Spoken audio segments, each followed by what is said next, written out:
Magandang hapon po sa inyong lahat. Narito na po ang resulta ng Lotto ngayong 2 p.m. draw. May 30, 2026 para sa mga games na 2D Lotto at 3D Lotto. Kung bago ka pa lang sa aking channel, pwede kang mag-like, share, at subscribe para updated kayo sa mga PCSO lottery results araw-araw. Para sa 2D Lotto, ito po ang mga winning numbers: 11 and 30 in exact order.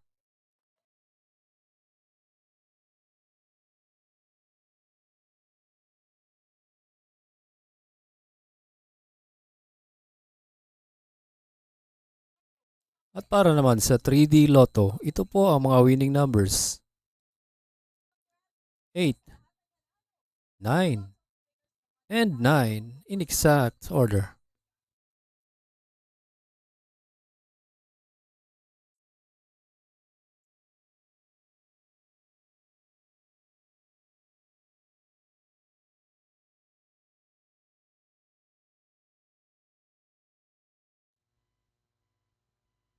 Salamat po sa panonood ng Lotto Results Today by Mr. Wi-Fi. Good luck at maglaro ng responsable. Huwag kalimutang mag-like, share at subscribe. Hanggang sa muli, paalam po sa inyong lahat.